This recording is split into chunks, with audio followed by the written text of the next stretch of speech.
राम हरे हरे, हरे कृष्ण कृष्ण कृष्ण हरे हरे, हरे राम राम राम हरे हरे, हरे कृष्ण कृष्ण कृष्ण हरे हरे। हरे राम राम राम हरे हरे, हरे कृष्ण कृष्ण कृष्ण हरे हरे, हरे राम राम राम हरे हरे, हरे कृष्ण कृष्ण कृष्ण हरे हरे। कुंडलिक वरदा हरि विठ्ठल श्री विठ्ठल श्री ज्ञानदेव ज्ञानदेव तुकाराम, तुकाराम, पंढरीनाथ भगवान की जय, श्री गुरु निवृत्तीनाथ महाराज की जय, माऊली ज्ञानेश्वर महाराज की जय, जगद्गुरु तुकाराम महाराज की जय, सद्गुरु जोग महाराज की जय, रामचंद्र भगवान की जय, सब संतन की जय।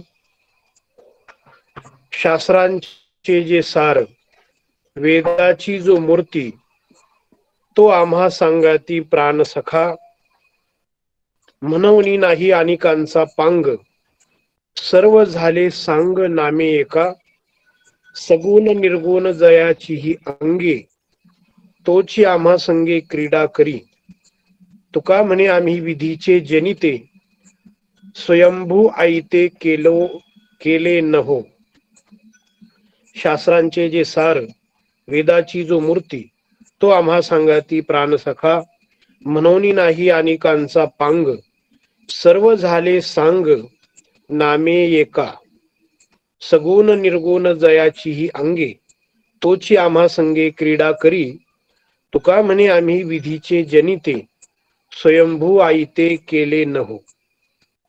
अजम रुक्मिणी प्राण संजीवनंतम, परम धाम कैवल्यमेकं तुरीयम्, प्रसन्नं प्रपन्नार्तिहं देवदेवं, परब्रह्मलिंगं भजे पांडुरंगम। रणे कृष्णं बिभत्सु संवाद भूतोर, गीतार्थ बोधाय ज्ञानेश्वरी वै, कृती निर्मितायेन च प्राकृतोक्त्या, समाधिस्थ मूर्तिं भजे ज्ञानदेवम्। जिभे सदैवं भज सुंदरानी, नामानि कृष्णस्य मनोहराणि, समास भक्तार्ति विनाशनानि, गोविंद दामोदर माधवेति। हे शशि शेखर शंभु शिवा प्रिय, शिव गंगाधर तव शरणं, त्रिशूल पाणि सोम शिवा प्रिय, शिव शिपिविष्टम तव शरणं। हे मृत्युंजय पशुपती शंकर, भुजंग भूषण तव शरणं। हे अविनाशी कैलासवासी, पार्वतीपति तव शरणं।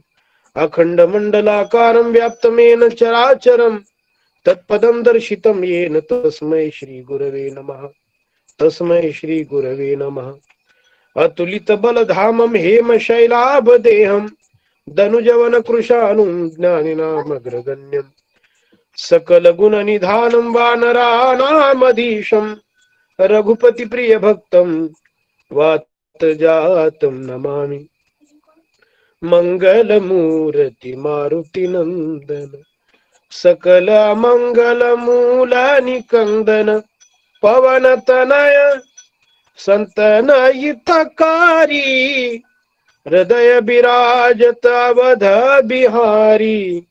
राम सिया राम दे दे राम, राम सिया राम दे दे राम।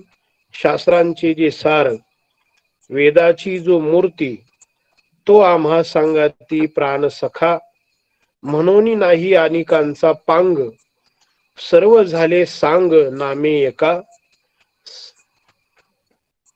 या गुगल मीट ऍपवर प्रतिदिवशी होणाऱ्या या छानशा अशा उपक्रमाच्या प्रवचन सेवेनिमित्त जो अभंग माझ्याकडे दिला गेला, तो अभंग श्री जगद्गुरु तुकोबराय यांच्या अभंग गाथेतील खंदारकर महाराजांची गाथा माझ्या समोर आहे. त्यामध्ये हा 33-19 म्हणजे 3319 क्रमांकाचा 4 चरणाचा अभंग आजच्या या निरूपणासाठी, प्रवचनासाठी, चिंतनासाठी मी आपणासमोर म्हटला, गायला. मी व्हिडिओ बंद करतो म्हणजे व्हॉइस क्वालिटी, आवाजाची क्वालिटी आणखी चांगली येईल बरं का.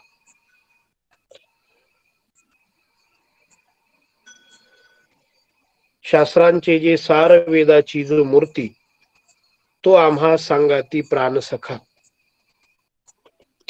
मनोनी नाही अनेकांचा पांग, सर्व झाले सांग नामे एका. श्री जगद्गुरु तुकाराम महाराज या अभंगातून संत जीवनातील ऊर्जा, त्या ऊर्जेचा नेमका स्रोत कुठून येतो, त्या ऊर्जा स्रोताविषयी बोलतायत. संत जीवन जे सुंदर दिसतं, शोभनीय दिसतं, इतरांपेक्षा वेगळं दिसतं, त्या वेगळेपणाची तुकाराम महाराजांनी या अभंगामध्ये चर्चा केलेली आहे. प्रेमानंद महाराज शास्त्री, खरमाळे महाराज आदी मंडळींनी हा जो गुगल मीट या ऍपवर हा जो प्रवचनाचा गेली कित्येक दिवस उपक्रम केलेला आहे, त्या उपक्रमाची ही माझ्याकडे दिली गेलेली सेवा आपण सर्व श्रोते, ऐकणारे भाविक, आपल्या सर्वांच्या हृदयातल्या परमात्म्याला, पांडुरंगाला मी नमस्कार करतो, प्रणाम करतो, दंडवत करतो, जय हरी करतो.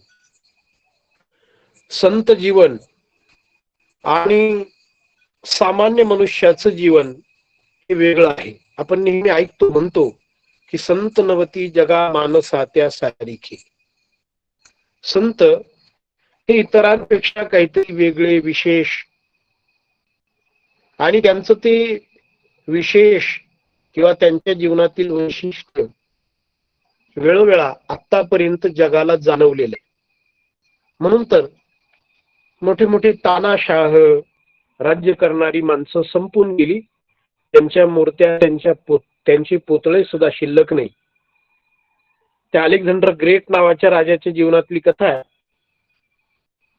की तो बागेमध्ये आलेल्या पाहुण्यांना आपल्या पूर्वजांची पुतळे दाखवत होता, पूर्वजांची पुतळे. आणि तो सांगत होता की हे आमचे पूर्वज, हा राजा यांनी इतका भूभाग जिंकला, हे आमचे पंजोबा यांनी इतका भूभाग जिंकला. आणि ती जे पाहुणे होते ते पाहुणे विचारायचे की हा पुतळा कोणाचा आहे, हा पुतळा कोणाचा आहे, हा पुतळा कोणाचा आहे, हा पुतळा कोणाचा. तेव्हा त्या सिकंदरने सगळ्यांची जेव्हा ओळख करून दिली, शेवटी पाहुण्यांनी विचारलं की आपला पुतळा कुठे आहे?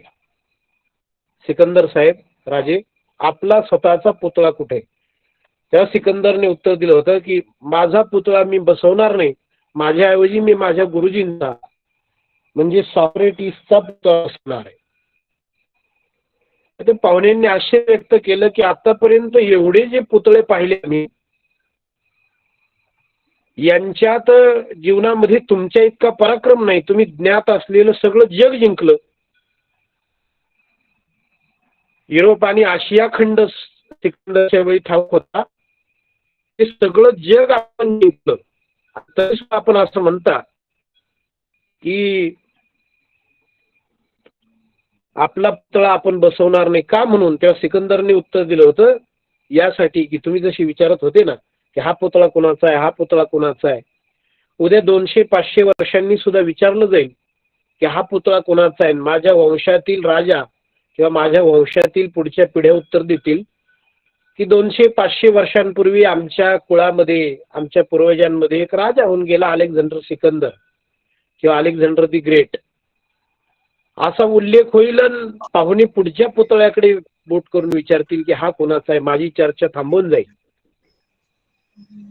त्यापेक्षा मी असं केलंय की मी माझा पुतळा बसवला नाही, मी माझ्या गुरुजींचा म्हणजे सॉक्रेटिसचा पुतळा बसवला आहे, ज्याला आपण सुकरात म्हणून ओळखतो, ज्याला आपण सुकरात म्हणून ओळखतो. त्या सॉक्रेटिसचा पुतळा मी बसवलेला आहे. एका राजाला, एका सिकंदरला सुद्धा आपण 200 वर्षांनी 500 वर्षांनी संपणार याची जाणीव झाली, तो जगत जेता होता. त्याचा तो अंदाज खरा ठरणार, खरा ठरलाच. आपण इतक्या माणसांना विसरून जातो, संतांना मात्र विसरत नाही. हे त्यांच्या जीवनाचं वैशिष्ट्य आहे. संत जीवनाचे वैशिष्ट्य, वेगळेपणा किती सांगावा. या जगामध्ये अजर आणि अमर दोन तत्व सांगता येतील, एक संत आणि देव. तसं तर संत शब्द हा सत शब्दापासून तयार झालेला आहे. म्हणून सत म्हणजे खरं आणि खरा परमात्मा आहे. पण आपल्या चिंतनापुरतं जर बोलायचं झालं तर दोन तत्व या जगामध्ये अजर आहेत, अमर आहेत, मरणार नाही, संपणार नाही, देव आणि संत. तरी सुद्धा देव कायम असावा, देव कायम असावा या जगामध्ये अशी मागणी काही संत वाङ्मयात सापडत नाही की देवा तू असावा. मागणी करण्याची गरज नाही, कारण देव अजरच आहे, अमरच आहे. सगळे संपतील तरीही तो शिल्लक राहील. माऊलींची जी पहिली ओवी ज्ञानेश्वरीमध्ये ओम नमो जी आद्या, त्या आद्या शब्दाचा अर्थ परमपूज्य विठ्ठल बाबा घुलेंनी आम्हाला असं सांगितलं होता की आद्या म्हणजे जेव्हा कोणीच नव्हतं तेव्हा जो होता तो आद्या. जेव्हा सगळे आहेत तरी सुद्धा जो आहे तो आद्या, आणि सगळे संपतील तो शिल्लक राहील तो आद्या. पुढच्या सृष्टीच्या सुद्धा तो आधी राहील, शिल्लक राहील. सगळ्यांना संपून सुद्धा, सगळ्यांना गिळंकृत करून सुद्धा, सगळ्यांचं विश्रांती स्थान प्रलयामध्ये जो परमात्मा होईल तो आद्या सुद्धा, आणि सगळ्यांच्या अंतानंतर तो शिल्लक सुद्धा राहील. तो काही संपणार नाही. म्हणून त्या परमात्म्याच्या बाबतीत असं नाही कुणी म्हटलं संत वाङ्मयामध्ये की देवा तू राहा, देवा तू जगावा, देवा तू असावं, देवा तू संपू नये. पण मला आश्चर्य या गोष्टीचं वाटतं, देवाच्या बाबतीत असं नाही कुणी म्हटलं की देव असावा. पण संतांच्या बाबतीत खूप ठिकठिकाणी मात्र असं म्हटलं गेलंय की संत असावे. आपण नामदेवरायांचं पसायदान म्हणून जो अभंग म्हणतो त्या अभंगामध्ये आकल्प आयुष्य भावे तया कुळा हीच मागणी आहे ना. आकल्प आयुष्य भावे तया कुळा, माझ्या सकळा हरच्या दासा, कल्पनेची बाधा न हो कोणे काळी, ही संत मंडळी सुखी असो. ही संत मंडळी सुखी असावी आणि ही संत मंडळी कायम असावी म्हणून आकल्प आयुष्य, कल्पापर्यंत हा उपसर्ग आहे. आ शब्दाचा त्या अर्थ असा आहे की पर्यंत, आ कल्प, कल्पापर्यंत किंवा कल्प संपल्यानंतर सुद्धा कल्पच्या कल्प संत जगावे, असावे. या सृष्टीत त्यांचं वास्तव्य असावं, अस्तित्व असावं. असं नामदेवराय म्हणतात. माऊली पसायदानात तेच मागतात, चला कल्पतरूंची आरव, की फिरणारे ते कल्पवृक्ष या जगामध्ये कायम असावे. मग मला सांगा, देवाचं स्वरूप तेच संतांचं स्वरूप आहे. देव अजर आहे, अमर आहे, आणि संत सुद्धा अजर आहे, अमरच आहे.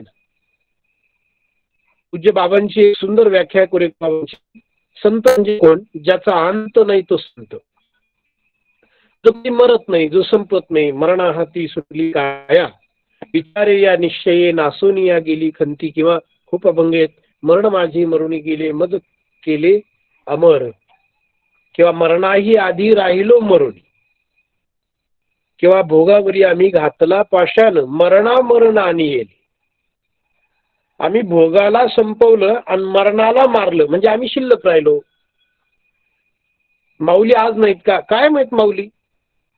माऊली 12व्या शतकात जसे होते तसे माऊली 15व्या शतकात नाथ महाराजांना भेटतात. म्हणजे 250 वर्षानंतर माऊली आहेत.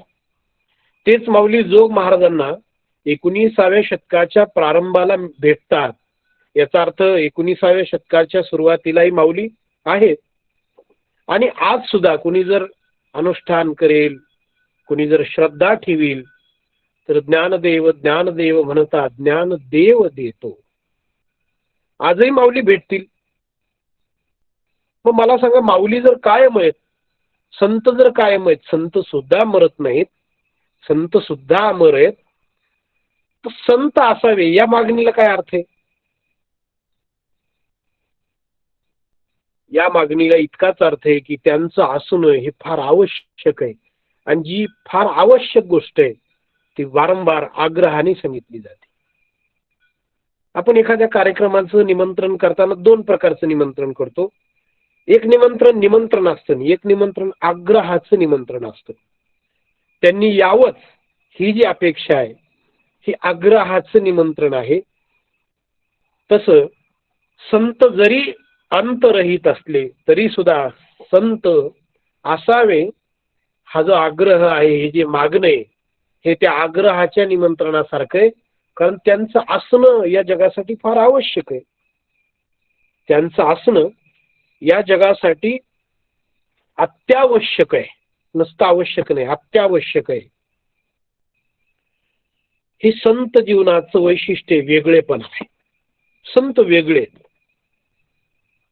तुकोबारायांचे एक अभंग आहे, दीप घेऊन या धुंडीती अंधार. कुणी जर दिवा घेऊन अंधार शोधायला लागलं तर त्याला जसा तो अंधार सापडणार नाही, तसा आमच्या जीवनामध्ये आम्ही इतके तेजस्वी आहोत की आमच्या जीवनामध्ये तुम्हाला अवगुण दोष सापडणार नाही, अशी सिंह गर्जना श्री तुकोबारायांनी केलेली आहे. हे जे एरवी जगद्गुरु तुकोबाराय हे आपण बाह्य रीतीने पाहिले तर फार फार आपल्याला संकटात सापडलेली दिसतात. पण त्यांचा जर गाथा जर आपण पाहिला तर त्या गाथेमध्ये आपण जेव्हा ते अभंग वाचतो तेव्हा असं वाटतं एखाद्या त्रैलोक्य सम्राटाशी आपण बोलतो. जगद्गुरु तुकोबारायांचा गाथा जेव्हा आपण वाचतो किंवा गाथा जेव्हा आपण वाचतो, अवलोकनात आणतो, चिंतनात आणतो, तेव्हा आपल्या एक लक्षात येतं की हे कोणी दीनमनुष्य बोलत नाही, तर हा त्रैलोक्याचा सम्राट देवाशी संवाद करतोय किंवा आपल्याशी संवाद करतोय. मग असे हे त्रैलोक्याचे जे सम्राट आहे त्यांचं जे वेगळेपण आहे, त्यांची जी वैशिष्ट्य आहे, विशेषता आहे, त्याच्या पाठीमागे काहीतरी तर कारण असलं पाहिजे. त्याच्या पाठीमागे काहीतरी तर विशेषता असली पाहिजे. काय कारण आहे? संतांच्या त्या तेजस्वी वैशिष्ट्यपूर्ण वेगळ्या जीवनाचं कारण काय? हा अभंग आपल्याला ते कारण सांगतो.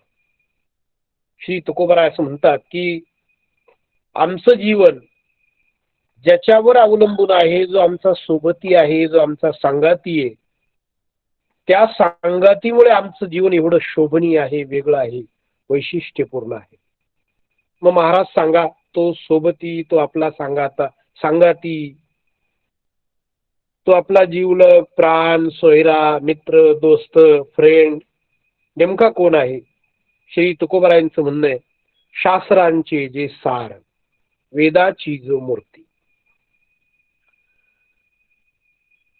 त्याची ओळख तुकोबारायांनी करायला सुरुवात केली आहे. तो कोण आहे? शास्त्रांचे जे सार. शास्त्रांचं जे तात्पर्य आहे, शास्त्र ज्यासाठी निर्माण झाली, तो आमचा संगाती आहे. त्याच्यामुळे आमचं जीवन एवढं वेगळं आहे, तेजस्वी आहे. त्याच्यामुळे एवढी इतक्या सिंह गर्जना आमच्या जीवनामध्ये किंवा आमच्या मुखातून निघतात. माऊलींनी सांगितलं होतं की तो कोणी घेतले मोती जैसे. माऊलींनी ती गर्जना केली होती की संत शब्द कसे असतात हे सांगताना जणू स्वतःच्याही ज्ञानेश्वरी बाबतीत जो चिंतनाला बसणार आहे त्यालाही ती सूचना माऊलींनी देऊन ठेवली की माझ्या शब्दांना हात घालणाऱ्याने एक पाळायचे, माझे शब्द म्हणजे मोजून घेतलेले मोती आहेत. तो कोणी घेतले मोती जैसे. तुमच्या आमचे शब्दात ना पूज्य विठ्ठल बाबांचं स्मरण होतं. त्यांचं असं म्हणणं असायचं की आपले शब्द म्हणजे भाजीपाल्याचा तराजू आणि संतांचे शब्द म्हणजे सोनाराच्या दुकानातला वजन काटा. भाजीपाल्याचा जो वजन काटा असतो तो मोगमच असतो जरासा. त्याचे जर त्याला सांगितलं एवढे वांगे घेतले बाबा, पंगत आहे मोठी सप्ताहाची, 1 किलो टाक वांगे. 1 किलो नाही तर अर्धा किलो, 2-5 वांगे तर टाकेल ना. तुम्ही कधी सोनाराला कधी म्हटले का इतकं सोनं घेतलं तुझ्याकडे 2 तोळे, 2-4 ग्राम जास्त टाकणार? नाही नाही, ते तू कोणी घेतले मोती जैसे. मोती मोजून घ्यावे. तुकोबारायांनी सुद्धा असं सांगितलं होतं की माझे शब्द म्हणजे मी आणलेले नाही, तयार केलेले नाही. आली मुखा वाटा अमृत वचने, उत्तीर्णता येणे नोही जन्मे. ते शब्द म्हणजे अमृताची वचन आहे. आपण बोलायचं म्हणायचं की ते शब्द म्हणजे आलेले आहेत आणि अमृताची वचन आहेत. केवढा आत्मविश्वास आहे हा, केवढं तेजस्वी जीवन आहे हे. आणि हे जीवन ज्याने तेजस्वी केले, ज्या कारणामुळे तेजस्वी झाले, ते कारण या अभंगात आहे की तो आमच्या सोबत आहे म्हणून आम्ही एवढे तेजस्वी आहे. कोण आमच्या सोबत आहे त्याची ओळख द्यायला सुरुवात केली. शास्त्रांचे जे सार, जो शास्त्रांचा सारभूत आहे, तात्पर्य आहे, तो आमचा सोबती आहे. शास्त्र 12 आहेत. आपल्याला ठाऊक आहे 6 आस्तिक 6 नास्तिक. या शास्त्रांच्या लेखकांना किंवा या शास्त्रांना हे शास्त्र ज्यांनी लिहिले, सांगितले, निर्माण केले, ज्यांनी ते डेव्हलप केले, त्यांना दर्शनकार असं म्हटलं जातं. दर्शन म्हणजे दाखवणे. कार शब्दामध्ये क्रू धातू आहे. करवून देणे, दाखवणं किंवा दर्शन करवून देणं असा अर्थ त्या दर्शनकार शब्दाचा होतो. ते जे सगळे 12 दर्शनकार आहे, 6 आस्तिक आणि 6 नास्तिक, ते जे 12 दर्शनकार आहेत, ते 12 दर्शनकार ज्या तात्पर्यासाठी निघाले होते तो आमच्या सोबत आहे. शास्त्राचे जे सार. शंका कोणाला, शिकणारी माणसं जी पाठ ऐकतात, शिकतात ग्रंथ, त्यांना येऊ शकते की असं कसं म्हणतात शास्त्रांचे जे सार. कारण इथं शास्त्राचे असं नाही म्हटलं, शास्त्रांचे अनुस्वार आहे. याचा अर्थ अनेक शास्त्र. अनेक म्हणजे किती? 12 आहेत. मग 12ची 12 शास्त्रांचं जे सार आहे तो आमचा सोबती आहे. तो आमचा सोबती आहे. शंका येऊ शकते की 12 शास्त्रांनी सार परमात्मा काढला नाही. उदाहरणार्थ नास्तिक दर्शनामध्ये पहिलं शास्त्र आहे 4 भाग दर्शन. आपण नेहमीच ऐकता ऋणम कृत्वा घृतम वगैरे वगैरे. हा, ऋणम कृत्वा घृतम पिबेत, कर्ज काढून तूप प्या. पण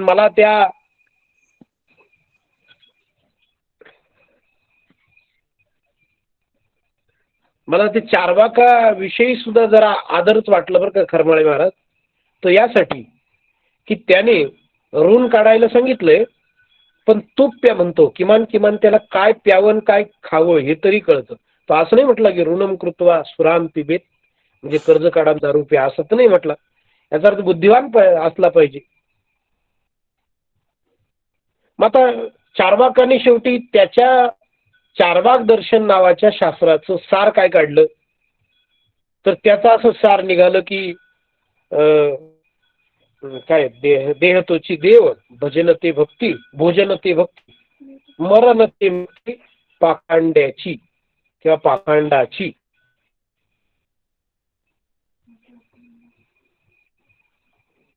देह तोची देव, देहाला देव म्हटला, हे त्याने सार काढलंय. त्याच्या मते देहाचा देह हाच देव आहे आणि हे त्याचं सार आहे. मग जगद्गुरु तुकोबराय सांगतायत की शास्त्रांचे जे सार, सगळ्या शास्त्रांचा अनुस्वार आहे. सगळ्या शास्त्रांचा विचार करावा लागेल. तुकोबराय असं म्हटले असते की शास्त्राचे जे सार, तर मग आपण ना शेवटचं दर्शन धरलं असतं, उत्तर मीमांसा. फक्त शेवटचं आस्तिक दर्शनामध्ये सुद्धा शेवटचं दर्शन उत्तर मीमांसा आणि उत्तर मीमांसेचं सार परमात्मा आहे. मग अडचण नसती आली. पण अनुस्वार आहे म्हणून विचार करायला पाहिजे शास्त्रांचे जे सार. उदाहरणार्थ चार्वाक दर्शन घेतलं आपण विचारात. चार्वाक दर्शनाचं सार असे की देह हा देव आहे. देह हा सर्वस्व आहे. देहाच्या आतमध्ये काही नाही, देहाच्या पलीकडे काही नाही. जे वाटलं ते घ्यावं, आपलं नसलं तरी ओढून घ्यावं, हिसकून घ्यावं, प्रलोभन देऊन घ्यावं, कसंही. पण देह हा देव आहे. देवाला, देह नावाच्या देवाला सगळं पुरवावं, हे त्याचं सार आहे. त्या चार्वाकाचं ते सार आहे, त्या शास्त्राचं ते सार आहे. आणि मग जगद्गुरु तुकोबराय सांगतात की शास्त्रांचे जे सार तो आमचा प्राण असं काय, कसं काय. याचं उत्तर असं आहे की तो निघाला होता परमात्म्याला पकडायला. तो जो चार्वाक जरी म्हटला तरी तो जैन दर्शन हे सुद्धा नास्तिक दर्शन आहे, कारण ते वेदाला मानत नाही. आणि ते जे निघाले होते देवाला पकडायला धरायला, त्याची बिचाऱ्याची साधना कमी पडली, त्याची बिचाऱ्याची अनुष्ठानाची तपस्या कमी पडली, म्हणून तो देहापर्यंत गेला. बाकी तो निघाला होता. त्याला दर्शनकार का म्हटलं जातं? मग त्याला जर देहच पकडायचा असता, त्याला जर देहालाच देव म्हणायचं असतं तर तो दर्शनकारामध्ये नसता. ज्या अर्थी त्याने थोडासा विचार केलाय, बुद्धी चालवलीये, त्या अर्थी त्यालाही वाटत होतं की याच्यात काहीतरी आहे, पण त्याची पोहोच तिथपर्यंत गेली नाही, तो पोहोचू शकला नाही. वास्तविक त्यालाही त्या परमात्म्यालाच धरायचं होतं. आपली आपली कुवत आहे, आणि म्हणून हे सगळे शास्त्र बंधनीय आहे. जेव्हा तुम्ही उत्तरेकडे जाता तेव्हा आपल्याला जो ग्रंथ शिकवला जातो तो उत्तरमीमांसेचा नाही, तो ग्रंथ आहे न्यायशास्त्राचा तर्कसंग्रह. न्यायशास्त्राचा ग्रंथ आहे तो. मग न्यायशास्त्र फार अलीकडे राहतं.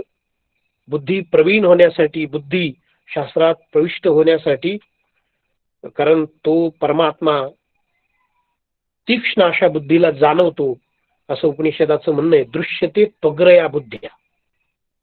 तीक्ष्ण अशा बुद्धीला तो परमात्मा जाणवू शकतो, म्हणून ती बुद्धी तीक्ष्ण झाली पाहिजे, तिला कळलं पाहिजे उलट सुलट, म्हणून तो ग्रंथ शिकवला जातो तर्कसंग्रह.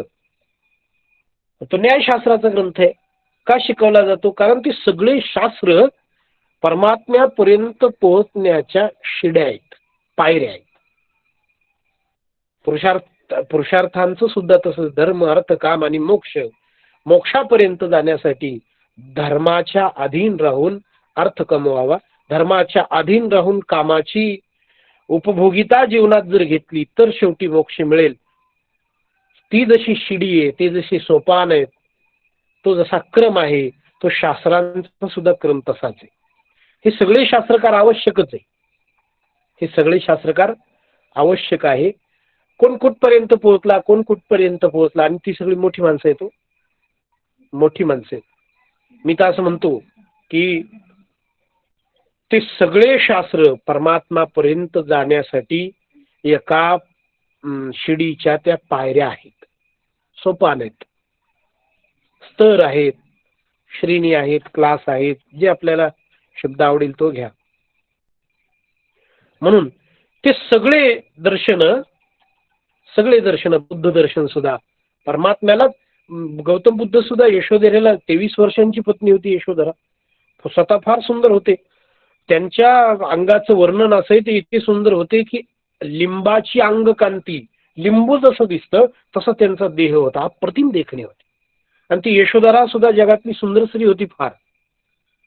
एवढं सगळं शोधून हा जो मरतो म्हणजे देह, याच्या आतमध्ये कोणीतरी न मरणारा असेल हे शोधण्यासाठी त्या बोधिगयेला, बौद्ध गया म्हणतात त्याला, त्या बोधिगयेला बोधिवृक्षाखाली बसले होते. ते शोधण्याचा प्रयत्न ज्याने त्याने केलाय. आणि सांगू का, थोडं धाडसी वाक्य, आमच्या गुरुजींचं वाक्य, त्यांचं नाव घेऊन सांगतो.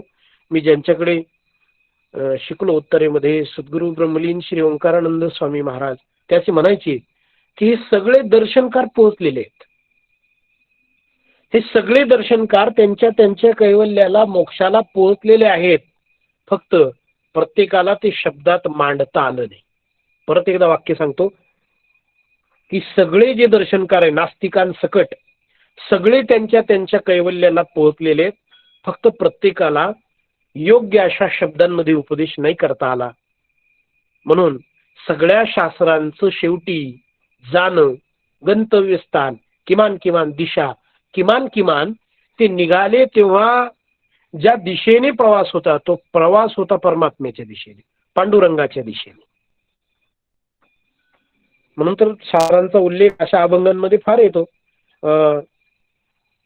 वेद अनंत बोलिला, अर्थ हितुकाची साधिला, विठोबाचे शरण जावे, निज निष्ठे नाम घ्यावे. त्याही अभंगामध्ये तो उल्लेख आहे की सगळ्या शास्त्रांचं असंच म्हणणं आहे की परमात्म्याचं पांडुरंगाचं नाव घ्यावं. म्हणून शास्त्रांचे जे सार, आमच्या सोबत कोण आहे, आम्ही का शोभतो, आम्ही का वेगळे, तर तो आमच्या सोबत आहे. कोण? जो शास्त्रांचं सार आहे. आणि शास्त्रांचा सार हे पांडुरंग आहे. बरं, सगळी शास्त्र मूर्तिमान होऊन पंढरपूरला उभी आहेत. सगळी शास्त्र मूर्तिमान होऊन पंढरपूरला उभी आहेत. सांगू तुम्हाला, हे ज्ञान आहे. आतापर्यंत मी जे बोललो हे थोडस वेदांताच्या वाटेनं जाणार, थोडस पुस्तकातून अनुभवलेलं. पण सांगू का, भावनेच्या डोळ्याला तो परमात्मा जाणवावा. शास्त्रांचे सुद्धा डोळे म्हणजे ज्ञानाचे डोळे, म्हणजे जाणीवेचे डोळे, म्हणजे विवेकाचे डोळे त्या परमात्म्याला पाहतात. पण त्याही पेक्षा भावनेचा डोळा, तो भावनेचा डोळा पांडुरंगाला जो पाहिल ना, ते पाहणं अफलातून वेगळं आहे. ते पाहणं अफलातून वेगळं आहे. आणि मला शब्द वापरू द्या, ते पाहणं यथार्थ सुद्धा आहे. म्हणून शास्त्रांचे जे सार. आणि सांगू का, आपण फार किरकोळ माणसं आहोत, पण सगळ्या शास्त्रांना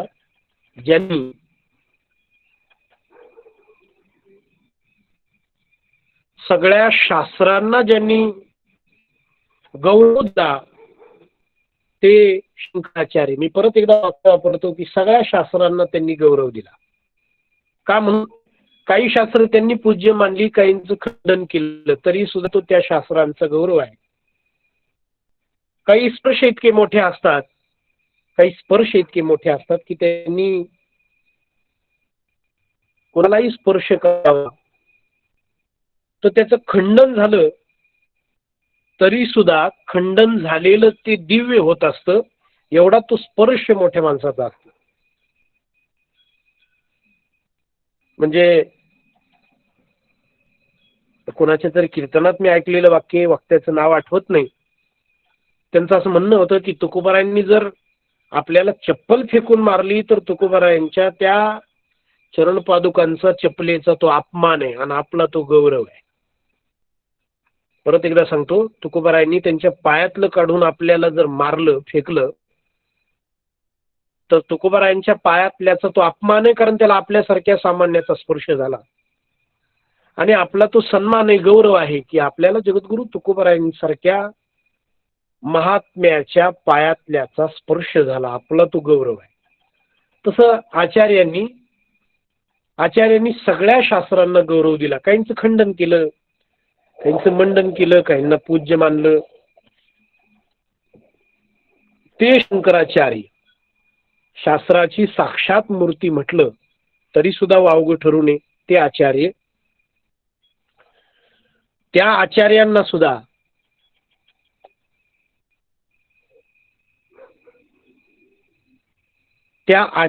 सुद्धा शास्त्रांचं जे सार वाटलं, जाणवलं, अनुभवाला आलं, तो परमात्मा आहे. तो परमात्मा. आचार्यांच्या जीवनातला असा प्रसंग आहे की ते 8 वर्षांचे होते. आईला सांगितलं की संन्याशी होऊ दे. आईने परवानगी दिली. मगरीने पाय पकडल्यानंतर त्यानंतर त्यांनी संन्यास धर्माचं पुनरुत्थान केलं, जीर्णोद्धार केला. संन्यासासाठी काही नियम लिहिले. त्यात एक नियम होता की संन्याशाने 3 दिवसापेक्षा 4थ्या दिवशी एका गावी राहू नये. आणि त्या नियमाचं त्यांनी पालन केलं. हजारो शिष्य त्यांच्या सोबत असायचे. शेकड्याने शिष्य त्यांच्याकडून ग्रंथ शिकायचे. आचार्य तीर्थात जायचे. त्यांनी जे नियम केला होता तो नियम असा होता की 4थ्या दिवशी गाव सोडायचं. पाणी बहता भला तसं साधू रमता भला. साधू थांबला की मग एखाद्याचा कोणी भिक्षा आणली, रोज सेवा केली, मग त्याच्याविषयी राग निर्माण होईल. राग म्हणजे संस्कृत राग. संस्कृत मध्ये राग शब्दाचा अर्थ अनुराग, प्रेम. एखाद्याचा द्वेष निर्माण होईल. हे राग द्वेष टाळावे या दृष्टीने तो नियम केला होता की 3 दिवसापेक्षा जास्त काळ एका ठिकाणी नाही राहायचं संन्याशाने. ते फिरत फिरत पंढरपूरला आले. आचार्य गेले पांडुरंगाच्या दर्शनाला. देव सुंदर आहे. देव सुंदर आहे. मला वाटतं माझं वाक्य मी खरमाळे महाराज परत एकदा मागे घेतो. देव सुंदर आहे म्हणण्यापेक्षा मी असं म्हणतो की देवच सुंदर आहे, दुसरं कोण सुंदर आहे. राजस सुकुमार मदनाचा पुतळा रवी शशी कळा लोपलिया कस्तुरी मळवट चंदनाची ओटी कस्तुरी मळवट चंदनाची ओटी रुळे माळ कंठी वै जयंती कस्तुरी मळवट चंदनाची ओटी. देवाला पाहिलं आणि नेत्राचं टक लागलं. निर्निमेष नेत्राने प्रभूला पाहत राहिले. शेवटी बाहेर आले. दुसऱ्या दिवशी गेले, पांडुरंगाची स्तुती केली. अभूतपूर्व असं ते पांडुरंग अष्टक त्यांच्या वाणीतून उतरलं. शिष्यांनी लेखणीतून कागदावर उतरवलं. महायोग पीठे तटे भीमरथ्याम. काय सुंदर श्लोक आहेत. प्रमाणम भवाब्धेरिदम मामकानाम नितंबकराभ्याम धृतो येन तस्मात् विधातुर्व सत्ते धृतो नाभिकोश परब्रह्मलिंगम भजे पांडुरंगम अजम रुक्मिणी प्राण संजीवनंतम. ते पांडुरंगाष्टक तयार झालं. तिसरा दिवस उजाडला. आचार्यांची पावलं जड झाली. पंढरपूर सोडावं असं वाटेना. रोज 3 दर्शनाला जायचे. सकाळ, दुपार, संध्याकाळ. पोट भरेना. चौथा दिवस उजाडला. शिष्यांना सांगितलं नाही जायचं, एवढा सुंदर देव आहे, आपण थांबूया. थांबले. 5वा दिवस शिष्यांना सांगितलं अजून 2 दिवस थांबूया. 10 दिवस, 1 महिना. शिष्यांना काळजी लागून राहिली, हा एवढा महात्मा आहे आणि याचं आयुष्य वेळ फार अनमोल आहे आणि ते पाळायचं असतं बरं का. ज्याचं जीवन फार अनमोल आहे त्याचा वेळ आपण आपल्या किरकोळ कारणांसाठी घ्यायचा नसतो. ज्याचं जीवन फार अनमोल आहे. माणसं महाराज लोकांना फोन करतात, कीर्तनकाराला, आपल्या गुरुला फोन करतात आणि घरातली भांडणं सांगत बसतात. किंवा कधी कधी तर त्यांना घरातली भांडणं मिटवायला बोलावतात. मी म्हणतो फारच मोठी असतील तर यांनीही जावं, त्यांनीही बोलवावं. पण आपण त्या तत्पूर्वी असा विचार करावा की एवढं हे भांडण मोठं आहे का. जे भांडण सॉरी म्हणून मिटत असेल त्या भांडणासाठी आपण एवढ्या मोठ्या महात्म्याचा वेळ आपण घ्यावा का. ते शिष्यांनी विचार केला. हे पंढरपूरला थांबायला लागले. महिना झाला हे पंढरपूर सोडायला तयार नाही. आता जर यांनी पंढरपूर सोडलं नाही तर मग सगळ्या भारतात हे कधी फिरणार. किती देवांची स्तोत्र रचायचे आहेत. 4 दिशांना 4 आश्रम स्थापन करायचे. शेवटी आईला समाधी द्यायला जायचंय, कारण तसं वचन दिलं होतं आचार्यांनी की तुझ्या महासमाधीच्या वेळी मी येईन म्हणून. एवढी कामं करायची आणि हे तर पंढरपूर सोडायला तयार नाही. आचार्यांचा आणखी एक नियम होता. ते एकदा गावाच्या वेशी बाहेर आले की परत 12 वर्षे त्या गावात जात नव्हते. शिष्यांनी रात्री गरिष्ठ म्हणजे ज्या भोजनाने झोप चांगली लागेल असं भोजन आचार्यांना खाऊ घातलं आणि आचार्यांनी अंथरुणावर देह टाकला. झोपले. आचार्यांनी झोपेतच उचललं, बैलगाडी ठेवला अलगद आणि पंढरपूरच्या पंचक्रोशीच्या बाहेर आणून आचार्यांना ठेवलं. सकाळी जेव्हा आचार्य उठले तेव्हा शिष्यांना विचारलं रे का केलं. म्हटले माफ करा गुरुजी, पण खूप फिरायचंय आपल्याला, खूप खूप फिरायचंय. आणि म्हणून आश्चर्य वाटेल आपल्याला, केरळ मध्ये त्यांचं ते कालडी नावाच्या नदीच्या काठी असणारं गाव, नंपुद्री नावाचं त्यांचं कुळ आणि त्यांचा आश्रम आहे बद्री केदारच्या जवळ जोशी मठ. जोशी मठ कमाल आहे की नाही. म्हणजे एक दक्षिण टोक आणि एक एकदम उत्तर टोक, इतका प्रवास त्यांना करायचा आहे. खूप कामं करायची आहेत. त्या शिष्यांनी सांगितलं म्हणून आम्ही तुम्हाला पंचक्रोशीच्या बाहेर आणलंय. आणि आपला नियम आहे एकदा वेशी पंचक्रोशी ओलांडली की आपण परत आतमध्ये जात नाही. तर आचार्य रडू लागले, पांडुरंगाला सोडावं लागेल म्हणून. आणि पांडुरंगाने सगळ्या जगाला, आचार्यांनी सगळ्या जगाला हात वरती करून एक संदेशच असा दिला होता की कुठेही जा पण इथं येऊ नका, पंढरपूरला येऊ नका. कारण माझ्यासारखा शास्त्रांचा जाणकार, शास्त्रांचा अभ्यासू मनुष्य तो सुद्धा पांडुरंगाला एकदा पाहिलं आणि त्याचा वेडा झाला, दिवाना झाला, पागल झाला. आचार्यांच्या मुखातून तो श्लोक निघाला, मायात पांता पती भीमरथ्या किशोर का कोपित मालनी. कुठेही जा, मायात म्हणजे नका, पांता हे वाटसरूंनो, हे प्रवाशांनो, कुठेही जा पण इथं येऊ नका. कारण इथं जर एकदा आलात, ज्याने कमरेवर हात ठेवले, विन्यस्त हस्तोपी नितांब बिंबे, ज्यांनी कमरेवर हात ठेवले त्या पांडुरंगाला जर आपण पाहाल तर त्याने जर तुम्हाला पाहिलं तर तुम्ही जीव म्हणून शिल्लक राहणार नाही. परत तुम्ही जीव म्हणून तुमच्या प्रपंचाकडे जाऊ शकणार नाही. तुकोबारांचे प्रमाण आहे की तेथे जाऊ नका कोणी, गेले नाही आले परत होईल. वृंदावनला एक संत होऊन गेला रसखान, त्याचं असंच म्हणणं आहे की ओ रे पथिकवा मत जयो तुम वृंदावन की ओर. पथिकवा म्हणजे पांतस्था, वाटसरू. कुठेही जा पण वृंदावनला येऊ नको. इथं आलास तर इथलाच होऊन जाशील, परत तू घरी जाणार नाही. आचार्यांनाही तोच अनुभव आला. मी यासाठी ही कथा सांगितली की ज्यांच्या रूपाने शास्त्र मूर्तिमान या पृथ्वी तलावर नांदत होतं, त्यांनी सुद्धा जेव्हा सगळी शास्त्र ज्यांच्या कंठात होती, कंठस्थ होती, अशा आचार्यांना सुद्धा त्या शास्त्रांचं जे सार जाणवलं तो पांडुरंग आहे. तो पांडुरंग आहे आणि तो पांडुरंग आमचा प्राण सखा असं तुकोबारांचं सांगणे. शास्त्रांची जे सार, जो वेदाची मूर्ती आहे, वेद शब्दाचा अर्थ आहे ज्ञान, विद धातू आहे त्याच्यापासून वेद शब्द तयार झाला. वेदाची जो मूर्ती तो आम्हा सांगाती प्राण सखा, म्हणून नाही अनेकांचा फांग, इतरांचं काम नाही, सर्व झाले सांग नामे एका. हे सगळं आम्ही नामाच्या नामस्मरणाच्या जोरावर केलंय. सगुण निर्गुण दयाची ही अंगी, तोची आम्हा संगी क्रीडा करी. तुका म्हणे आम्ही विधीचे जनिते, स्वयंभू आयते केलो न हो. आम्हाला कोणी जन्म घातला नाही, आम्ही सगळ्यांच्या पूर्वजांची पूर्वज आहोत. आम्ही सगळ्यांच्या म्हणजे आम्ही ब्रह्मरूप आहोत, आम्ही परमात्मरूप आहोत. आम्हाला ब्रह्मदेवाने विधीने जन्म दिला नाही, आम्हीच विधीचे म्हणजे ब्रह्मदेवाचे सुद्धा जनक आहोत. असा तुकोबारायांचा आत्मविश्वासपूर्ण असा हा गोड अभंग आहे. झालेली सेवा प्रभूचरणी समर्पित करतो. आपण सर्व श्रोते आपल्या सगळ्यांना जे हरी करतो आणि थांबतो. पुंडलिक वरदा हरी विठ्ठल, श्री ज्ञानदेव तुकाराम, पंढरीनाथ भगवान की जय, श्री गुरु निवृत्तीनाथ महाराज की जय, माऊली ज्ञानेश्वर महाराज की, जगद्गुरु तुकाराम महाराज की, सब संतन की जय.